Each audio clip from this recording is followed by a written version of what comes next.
Good morning class. आज की class में हम पढ़ेंगे बैक्टीरिया के जनरल अकाउंट्स के बारे में पढ़ेंगे कि बैक्टीरिया कैसा होता है। बैक्टीरिया माइक्रो ऑर्गेनिज्म है, इनकी खोज किसने की थी। तो देखो, आज इंट्रोडक्शन क्लास में आज हम देखेंगे कि बैक्टीरिया की सर्वप्रथम अगर खोज की बात की जाए तो सर्वप्रथम खोज एंटोनियो वॉन ल्यूवेनहॉक नामक साइंटिस्ट ने किया था 1674 में। इन्होंने क्या किया था, दांतों के स्कर्म के बीच बैक्टीरिया का खोज किया था। एंटोनियो वॉन ल्यूवेनहॉक ने 1674 में दांतों के स्कर्म में क्या किया था, बैक्टीरिया का खोज किया था। इसके बाद एक साइंटिस्ट है डॉक्टर रॉबर्ट कोच साइंटिस्ट थे। उन्होंने क्या किया, 1843 में डिजीज एंड बैक्टीरिया के बीच में क्या किया, संबंध स्थापित किया कि बैक्टीरिया और डिजीज किस तरीके से एक दूसरे से संपर्क में आते हैं और किस तरीके से डिजीज कॉज होता है। उन दोनों के बीच में क्या किया, संबंध स्थापित किया।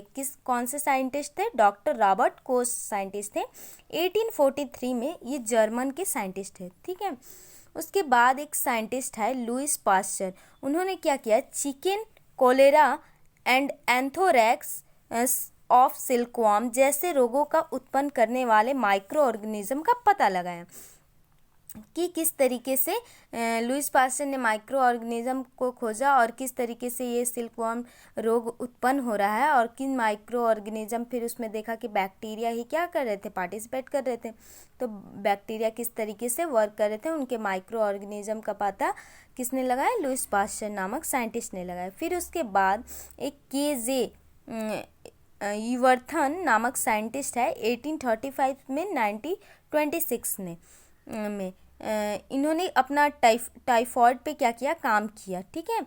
टाइफॉइड फीवर जो होता है उसमें उत्पन्न करने वाले सूक्ष्म जीवों की जानकारी दी कि माइक्रो ऑर्गेनिज्म किस तरीके से पार्टिसिपेट करके टाइफॉइड उत्पन्न करते हैं और ये फीवर किस तरीके से होता है। तो साइंटिस्ट ने क्या किया था, 1835 से 1926 तक क्या किया था, रिसर्च किया था। कौन से डिजीज़ के ऊपर, टाइफॉइड के ऊपर, ठीक है। फिर उसके बाद एक साइंटिस्ट है रॉबर्ट कोच। वो रॉबर्ट कोच क्या किए थे, 1843 में ट्यूबरक्लोसिस जो टीबी नॉर्मल कॉमन नेम्स हैं उनको क्या किया, उसके बारे में उन्होंने बताया कि हैजा और टीबी जो रोग होती है वो भी किसके द्वारा होती है, बैक्टीरिया के द्वारा ही क्या होती है, उत्पन्न होती है, माइक्रो ऑर्गेनिज्म के द्वारा ही। ये क्या नाम है, टीबी और कॉलेरा, हैजा जैसी बीमारियों का पता करने के लिए रॉबर्ट कोच को नोबेल पुरस्कार भी दिया गया था। सन 1883 में कल्प्स ने डिप्थीरिया के जीवाणुओं का पता लगाया था। उन्होंने 1985 में इरिस नामक एक साइंटिस्ट थे, उन्होंने क्या किया, इन सब पर बैक्टीरिया के लिए वर्क किया और उस पर रिसर्च करने के बाद उन्होंने बताया कि किस तरीके से डिप्थीरिया बैक्टीरियम वर्क करता है, उसके लिए इन्होंने रिसर्च किया था। फिर देखो, बात करें बैक्टीरियोलॉजी, इम्यूनोलॉजी और कीमोथेरेपी पर महत्वपूर्ण काम किए थे।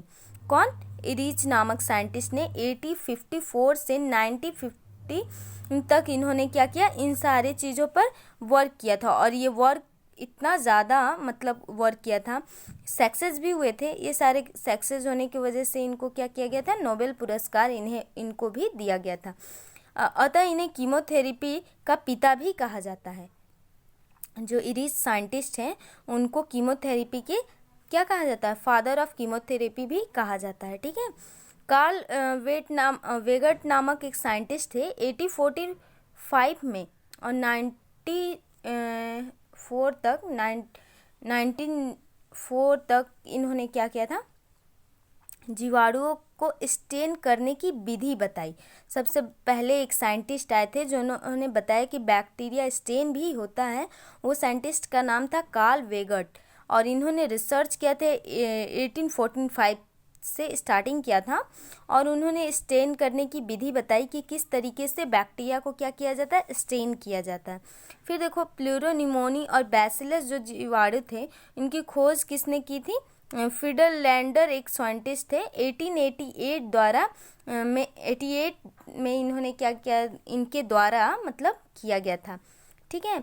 सन 1886 में फ्रैंकलैंड नामक जो साइंटिस्ट थे वो निमोनोकोकस पर भी महत्वपूर्ण कार्य किए थे और वैन वेगिट ने एक टिटनेस तथा डिप्थीरिया पर नियंत्रण सीरोथेरेपी द्वारा किया था, कि टिटनेस सीरोथेरेपी द्वारा क्या होता है, नियंत्रण यानी कंट्रोल किया जा रहा है।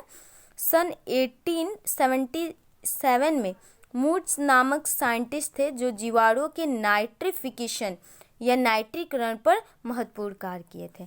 ठीक है, ये सारे जनरल अकाउंट्स की बातें हैं। देखो इन्होंने क्या किया था कि किस तरीके से खोज किया गया था। ये सारे साइंटिस्ट बैक्टीरिया के इंट्रोडक्शन में मतलब काम किया है, कब खोजा है, कैसे वर्क किया है। जैसे कि आप नोट्स देख रहे हो ना, इसमें एक एक चीज़ लिखा हुआ है कि खोज किया था, फिर उन्होंने बैक्टीरिया और रोगों के बीच संबंध किस तरीके से स्थापित किया, कौन सी बीमारी के लिए किसको नोबेल पुरस्कार दिया गया है।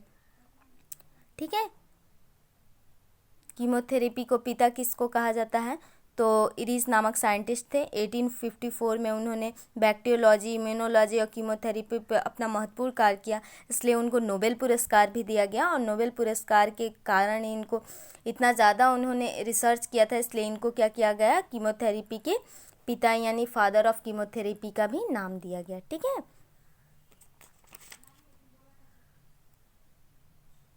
ठीक है, थैंक यू क्लासेस।